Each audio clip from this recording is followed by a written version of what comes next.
Welcome back to text processing and analysis. In this video, we will look at lesson 11.1 on web scraping. Let me share my screen with you. All right, so web scraping is the ability to have Python act like a web browser. Let me just back up. The objective is that students will web scrape the text and links out of web pages. Now, what that means is that we're going to have Python act like a web browser, make a request to a web server, get a response back, and do something with the response. So here's a quick overview how the internet works. On the left-hand side, we have a client, like our computer or our cell phone that has access to the internet. And with the web browser like Chrome or Safari, Firefox, Opera, Internet Explorer, etc., Opera, not Oprah, we make a request to a server somewhere on the internet with the domain, right, like BYU edu, and the server receives the request and sends back a response, and it sends back code, computer code, HTML code, which has other things in it, usually like cascading style sheet code and JavaScript, usually. And our client, our web browser on our phone or computer takes that source code and serves it up into the web page that we interact with. So to take an example, here's BYU edu. If we look at the source code of this web page, if we right click and select view page source, this is the actual stuff that BYU's server sent back to my computer right here. And there's all sorts of stuff happening here. Like I mentioned, style, cascading style sheet stuff here. This is still styling stuff there. This is a JavaScript function here and HTML code in here, I bet. It's a big, long code. Here's HTML, tags. So this is what is received by my computer, and then my web browser turns it into this nice web page that I interact with as a human. Okay. That's a quick rundown of how the internet even works. And so we're going to use Python to act like a web browser, make a request to a web server for a page, and it will get back the response. Now, here's a note about what's called user agent. A user agent of a HTTP request specifies information about the requesting system. Now, what does that mean? Well, it means that the server wants to know who's asking for the information. Okay. A user agent is any software acting on behalf of a user, which retrieves, renders, and facilitates end user interaction with web content. Okay. So when I use Chrome to make a request to BYU edu, it also has a header that's the user agent header. Let me show you how you can see what header it's using. On Brave, which is a Chrome derivative, if I click up here on the three lines there, the three dots there, go down to more tools, developer tools here, and I click on network there, it's already selected, and I just refresh the page. So what it's going to do now, it's going to record the network traffic between my computer and BYU edu, and I'm going to refresh the page. So it's going to do a new request and get a new response. Now, if I come up here to BYU edu here, it says right there, let me make this a little bigger. It says BYU edu. If I click on that, the headers here, the first tab that opened up is headers. Here's all sorts of header stuff. At the very bottom of this one is the user agent right there. Okay, it's a big long string. If I right click it, I can copy the value of that user agent. Okay. Now, I'll show you in a minute when I get into the Python code that some websites simply won't talk to Python. If it sees that the user agent is Python, it just simply won't respond. It just says, I'm not going to talk to you. And so what we have to do is have Python put on a costume of sorts and say, I'm actually Chrome, and here's a request I have, or I'm Safari. Okay, so that's what we need to do. I'll show you in a couple of minutes what that looks like.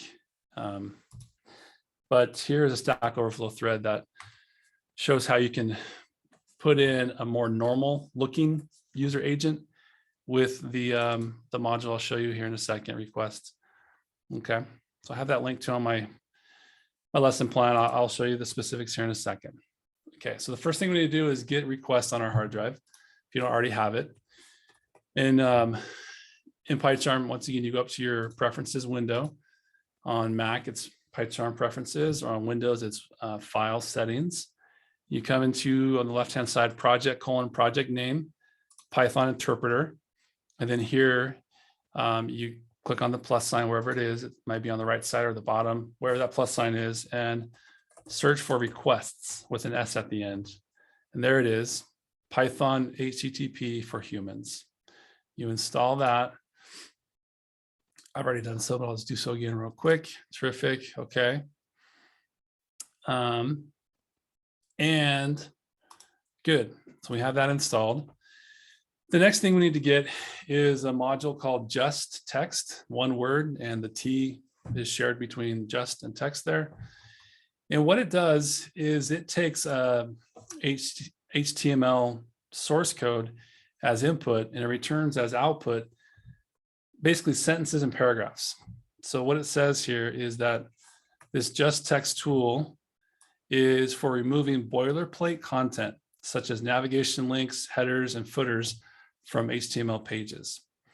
It is designed to preserve mainly text containing full sentences and is therefore well suited for creating linguistic resources such as web corpora. Okay, so we're going to use this module as well. Real quick, for those who are interested in how it actually works, like what is how does it actually do that? Here on that page that I linked to, there's a link to how it really works. Like how is it going through and figuring that out? If you want to look at this and understand the details of how it actually goes through and figures out what are sentences and paragraphs more than just navigation links and headers and footers, you can look at that there. Okay, and so we're going to grab the text and do something with it, like print it out to the screen, write it out to the hard drive in a TXT file, or whatever else you may want to do with human generated text.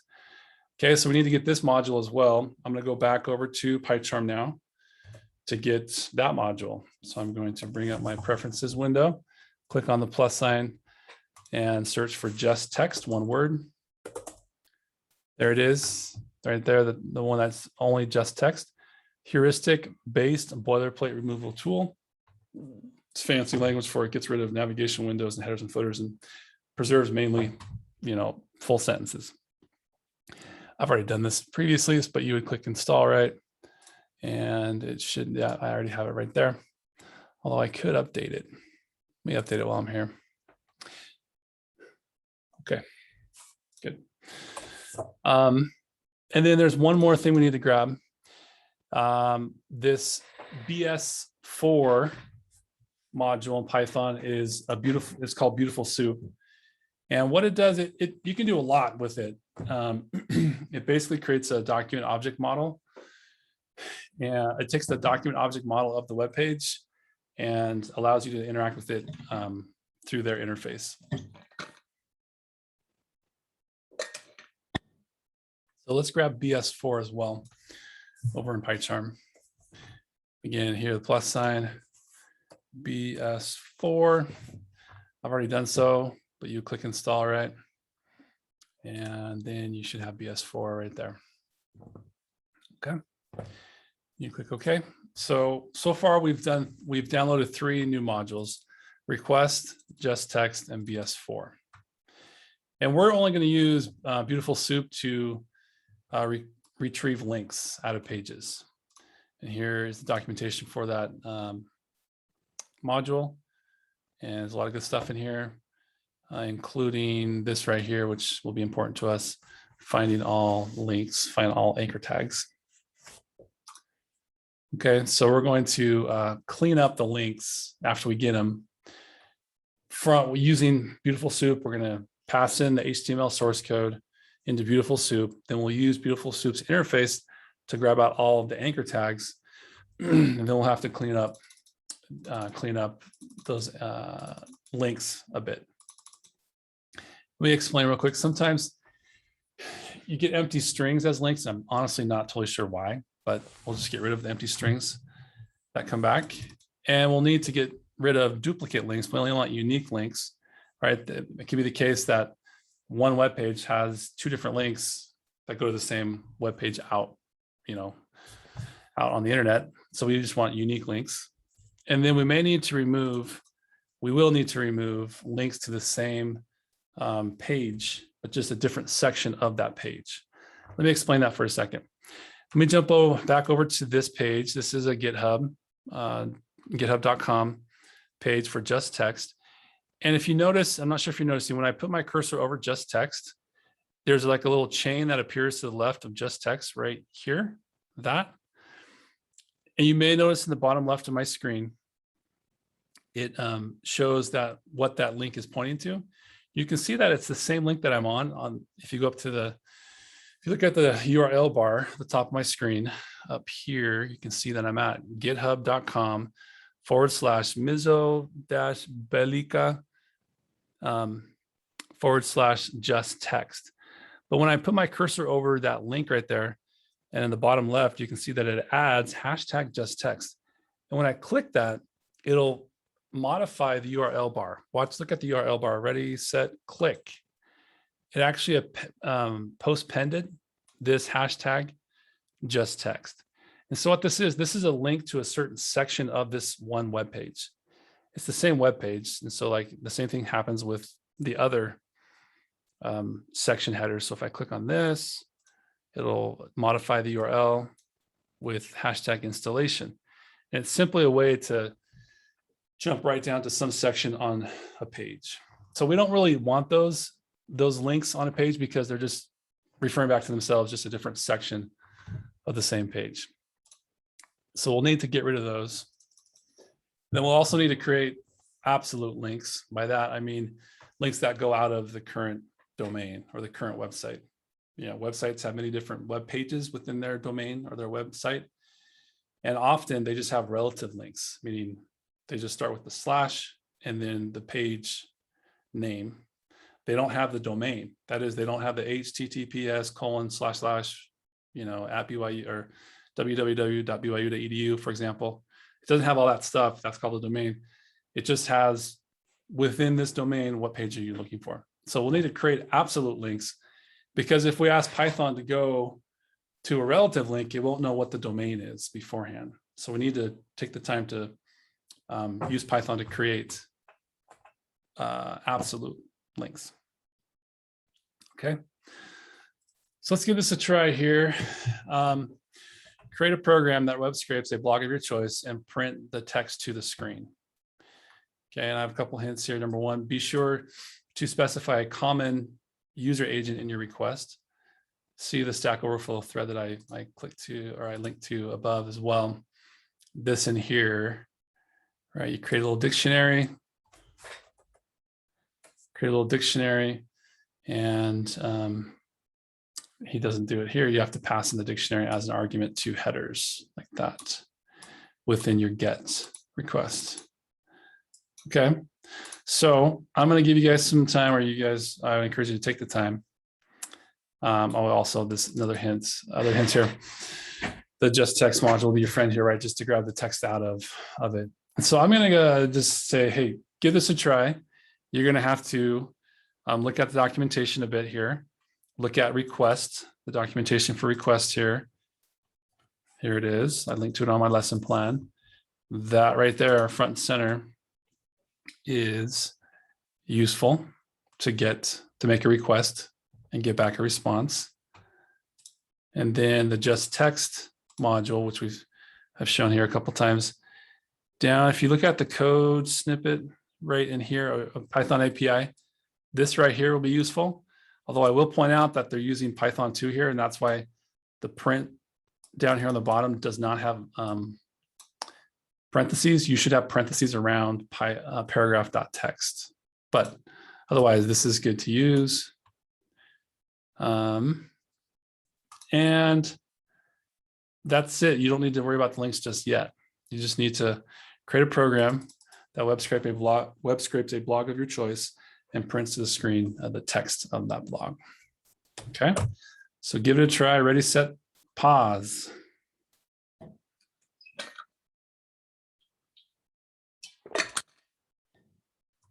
All right, welcome back. Let's take a look at how you could approach this first one. This first little exercise. Bring it over to my main chalkboard thing. Okay, let's zoom in a bit here. And let's go ahead and just make this more readable. Okay, so the first thing we do is we import just text and requests. I'm going to specify a blog, the R bloggers website. Let me just show you what that is real quick on my browser. So this is an aggregator of bloggers that blog about the R programming language, which is a programming language used for stats and data manipulation and data visualization. Right. And so it's simply an aggregator that just has, you know, a couple sentences, a couple lines of the blog post. Then it says read more right there. Read more, mapping to confusion matrix, read more, etc. So I'll just try this. I'll just scrape this page for now. Okay.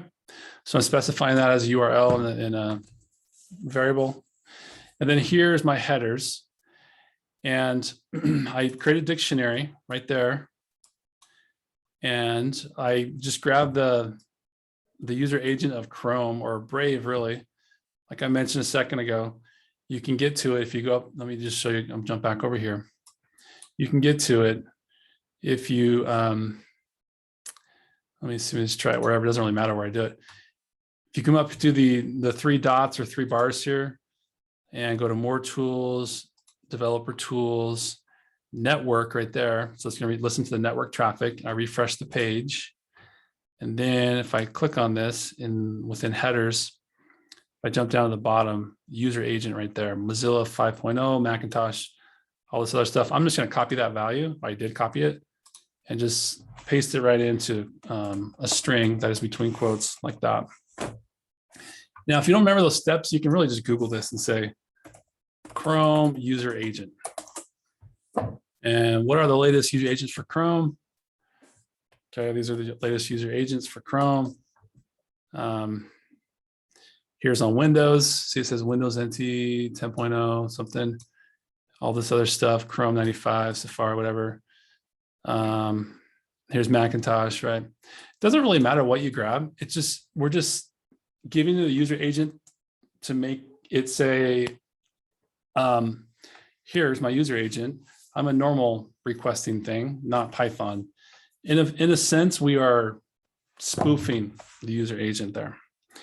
Or iPhone, iPad, you know, you can just grab one of these strings and slap it in to your code between quotes as the value to the key user agent, capital U, capital A, although I'm not sure if the capitalization there is important right there. But okay, so I create that little dictionary and then I pass in the URL there. And I pass in the header dictionary that I created on line 4 as the argument to this parameter headers within the get function. I save the response to a variable called response. And then I jump into, well, then I throw this into just text and I throw in the content. The content returns bytes. The content is a bytes representation of the response. And then I have just text get stop list English there, and just text, not just text there. That gives me paragraphs. And then I loop over the paragraphs in a for loop here, right? Be aware that I'm using a single, my variable in the for loop is single paragraph in paragraphs because I called the list of good paragraphs on line 6 paragraphs with an S. I say if not current paragraph is boilerplate. So if it's not a navigation, right, menu or header footer, then I want to see the text in the current paragraph. So let me just run this keyboard shortcut on my hard drive or my keyboard. And good, we got text. Let's see what we got. Rolling correlation are correlations between two time series on a rolling window are known as rolling correlations. Let's see real quick if we see that in my R bloggers on, yeah, right here. Rolling correlations in R. Awesome. And then it probably has read more. Yeah, read more right there. So yeah, I came through and grabbed the first little bit of text, although it did not grab the title of the post. It just grabbed just grab this like paragraph stuff. Didn't grab this right there. I can see if I look up here at the top, it did not grab that title. But anyway, it worked. It grabbed text out of that web page. Okay, so if you want to pause the video and look at my code, I'll expose the entirety of the code that does the work between lines 2 and 9 right there.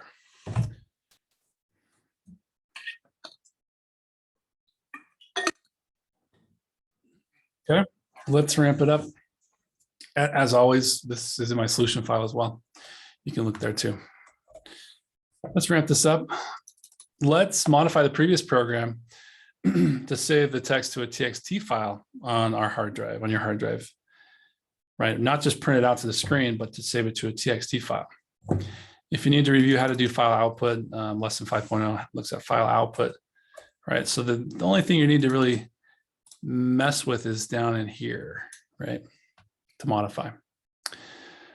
Okay, so give that a try. We're doing this right here. Modify the previous program to save the text to a TXT file on your hard drive. Ready, set, give it a try.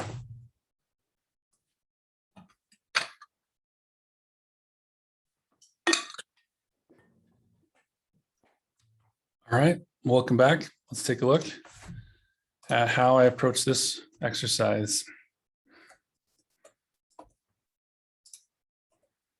Take a look at the code real quick. This is all the same. Lines 2, 3, 4, 5, 6 are all the same. Here's the new stuff on 7. So on 7, excuse me, I open up an out file connection, a connection to an out file that I'm going to call webscrape_text.txt. Mode equals right. And to be really explicit, to make sure it does everything correctly, I'm going to go ahead and say UTF-8 as well. As some variable name, I'm going to call it out file to keep it clear in my mind what this is. And then here, I want to write out the URL that's on line 3 as the first line in this file so that I know where this text came from. And then lines 9 and 10 are the same as before, but then 11 is new, where instead of printing, I just write it out to the hard drive. And I also append a new line break on the right side of the current paragraph's text. So if I run this keyboard shortcut, here we go. All right, nothing happened down here. I mean, there's no errors. It says exit code 0, so that's good. That means there's no errors. I didn't ask it to print anything out, so it didn't print anything out to me here in Python, but over in my downloads, I should now have, yeah, there it is, webscrape text txt right here. There it is. Okay, so there is the URL like I wanted it to print as the first line. And here's all the text on that page. And you can see this is stuff that we saw over when it was printed in Python's console before, but now it's in a TXT file. And that looks good. All right, so that worked. Got all the text out here. If you'd like to look at my script, my screen, you can pause the video, or you can look at this in the solution file.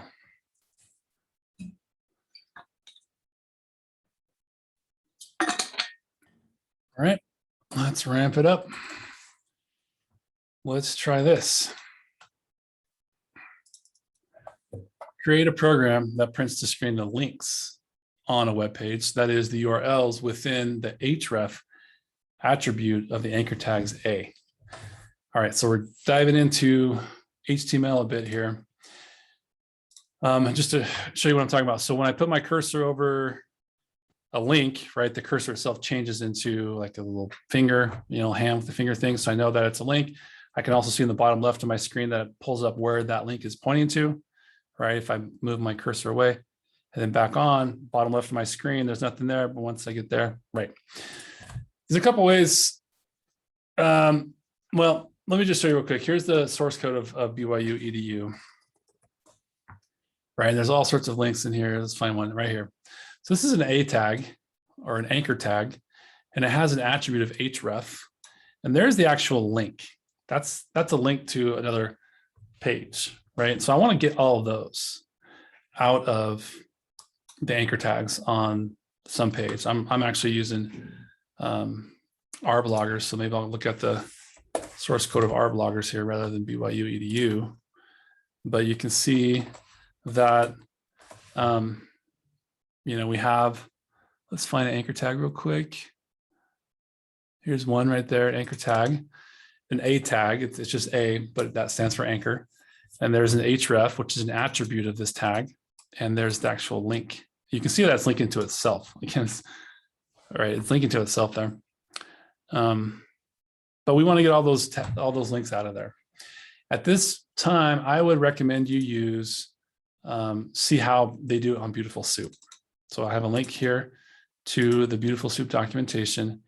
And if you look down in here, right there, after you convert the HTML into a Beautiful Soup object and save it as some variable like soup, then you can say soup.findAll, find all the anchor tags, and then you can loop over like this code right here will do it after you create a Beautiful Soup object. So I will let you try for a couple minutes or more. I don't know, 5-10 minutes to try and figure this out. Googling around, looking at this documentation. And again, what we're doing now is this one right here. Create a program that prints to screen the links on a web page. That is the URLs within the href attribute of anchor tags. Okay, go ahead and give it a try. Pause.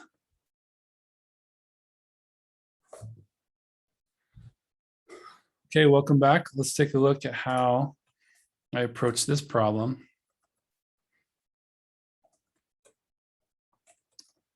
And let's go over here, here. Let's take a look at the code before I run it. So this is all the same, except this is something new right here. From BS4 import Beautiful Soup as BS. So the BS4 module has a function called Beautiful Soup, and I'm renaming that long function name to just BS. So I only have to type BS down below when I want to use it.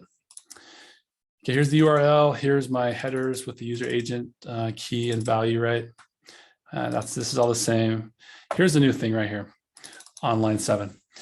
So within the Beautiful Soup, or when I call the Beautiful Soup function here on line 7, again, I renamed it to BS up here, just so I have to write fewer characters down here. I'm passing in the response.content. Content is our bytes of the response that's created on line 6. And then the second argument to this Beautiful Soup function is html.parser.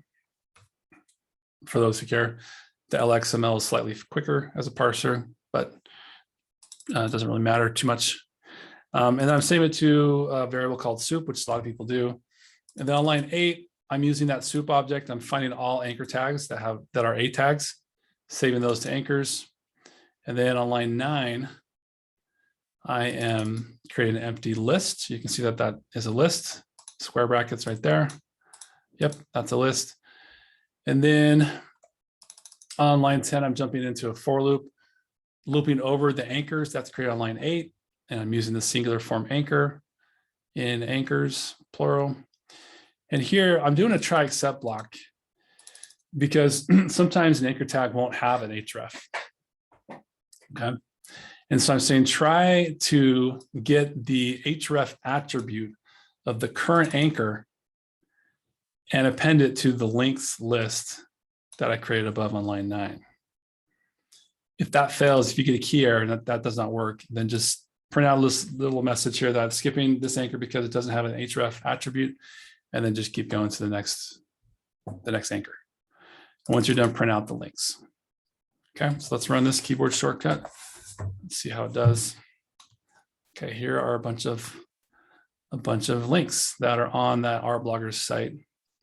You can see that some of these are relative. Right here, this is a relative link, meaning it doesn't give the full domain of https://www.rbloggers.com then /rblog.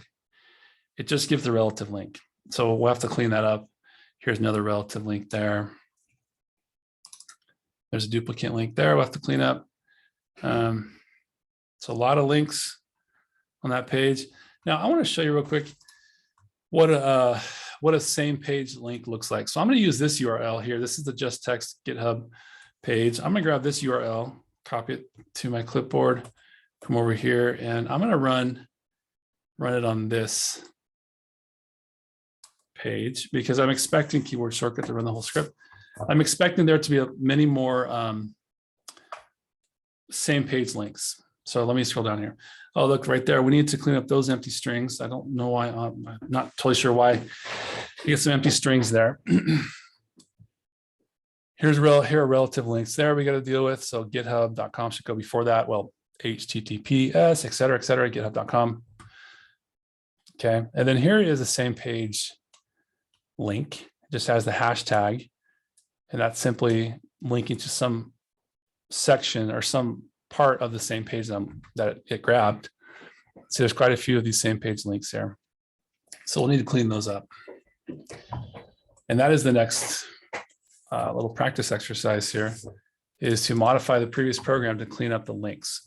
So what I mean by that is remove empty strings, like we just saw a second ago at the end, 2 empty strings. I'll jump back to refresh your memory right there. We got to get rid of those. And we need to get rid of duplicate links, if any. We can just assume there are and get rid of any duplicate links. The set data structure is the way to go here. Just Google Python set data structure and see what you can learn about that.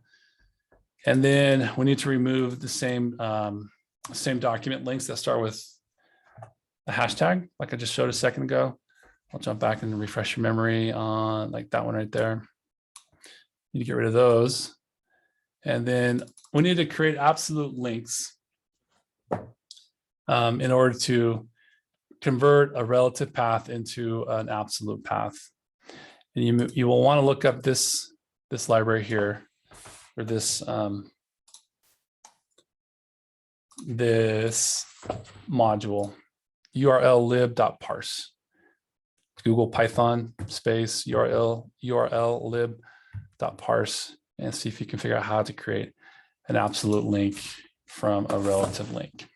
Okay, so give this a try for a couple minutes or more, 10, maybe 15, to give it a try and Google around. Ready, set, give it a try.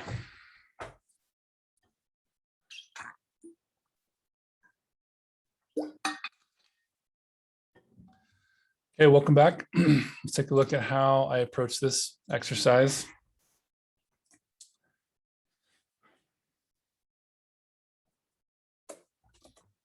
Bring it over to my main little chalkboard thing here.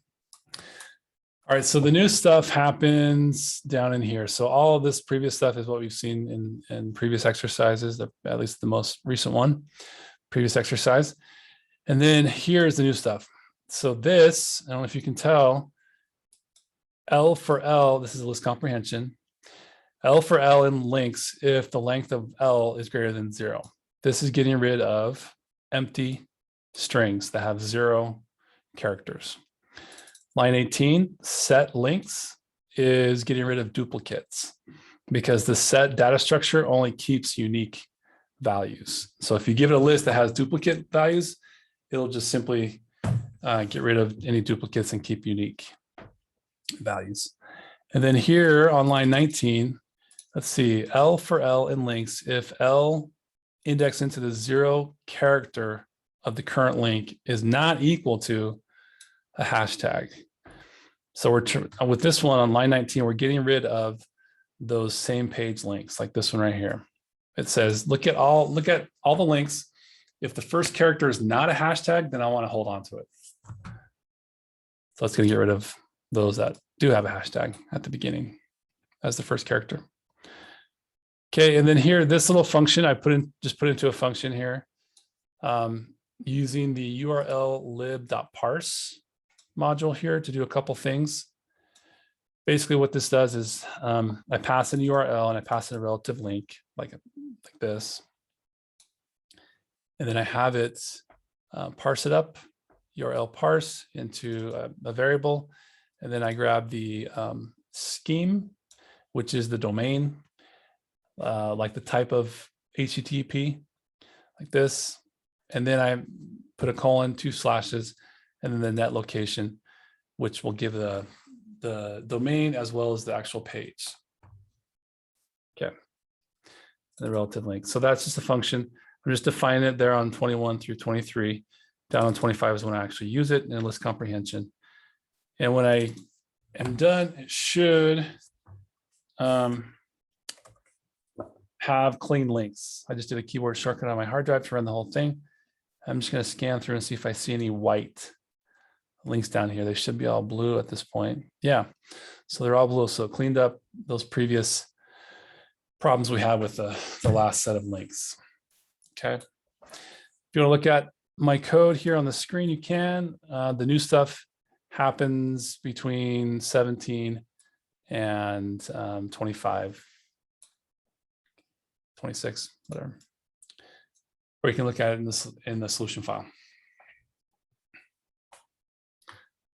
Okay, let's see one last practice exercise here. Modify the previous program to randomly choose a few links from among the list of clean links, then retrieve and print to screen the text of those few web pages.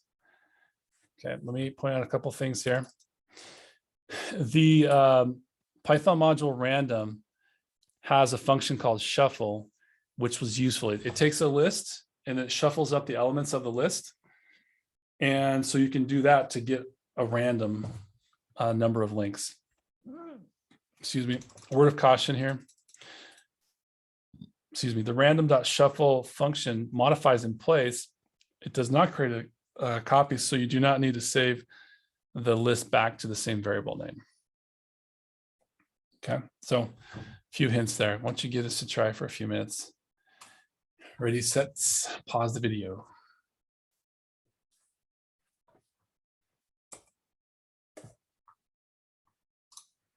Okay, welcome back. Let's take a look at how I approach this practice exercise.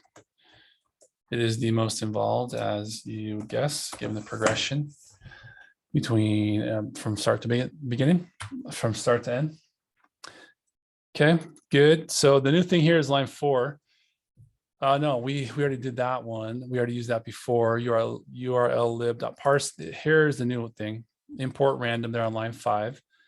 Good. Lines 8 through all the way down here. This is all good. Okay, right through 28 are the same as the previous exercise.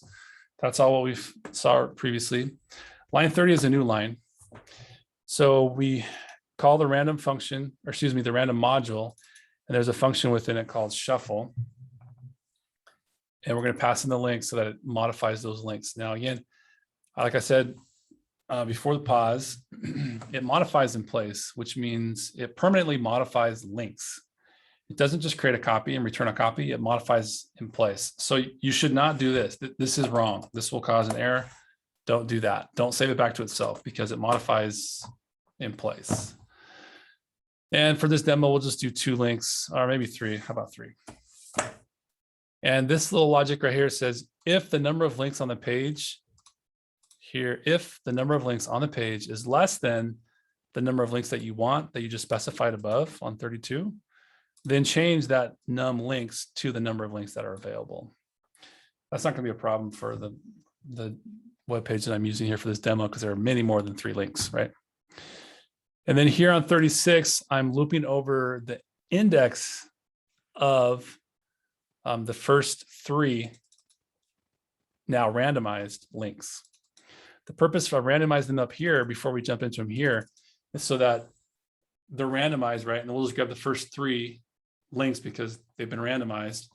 And so that's kind of one approach to getting random links. We say the current URL, let's grab the current URL. And here I do a try except block again.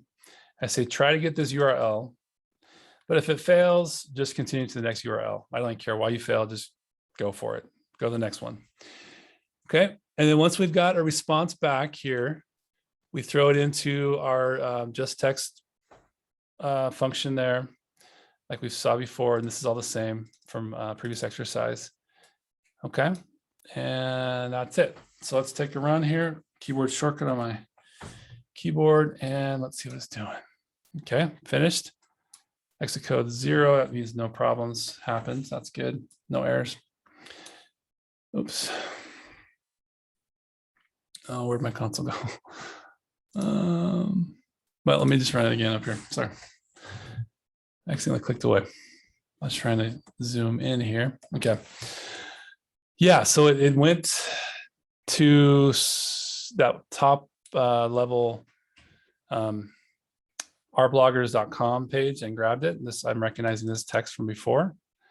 And then it went elsewhere. It grabbed other links randomly and went elsewhere. Now, I don't know where it went. If I want to know where it went, I could have it tell me. So I could say print. Let's do a couple lines of break, then print the current URL, and then a couple lines of break. Let me rerun the whole script. Keyboard shortcut. Okay, let's see what it did. So yeah, the first thing it did is the ourbloggers. That's what I hard coded into my script right up here on line 8. That's the first one that went to, and that I said, go there, give me all the text, and then get the links off of that page and go to 3 random, or anyway, 2 or 3 more. So here's the text from that page, that URL there. I scroll down. Here it went out to methodmatters.github.io and grab this stuff. Or did it do? Let me see the next one. Oh, that's pretty the same thing. You know, I'm gonna stop the video. I'm gonna pause the video for a second and figure out why it's giving me the exact same thing every time. 1 second. Pause. Rookie mistake. Check it out. You see the problem here? I am passing in URL, even though I'm printing out the current URL here on 38, and that's why I'm getting different URLs each of these times here. When I ask for it to go get something, I'm passing URL, not current URL. So that was the problem right there. Let me rerun the whole script again.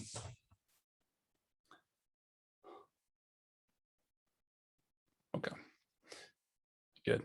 Yeah, finished that. So here is, I don't even know what this is, nowasad.github.io.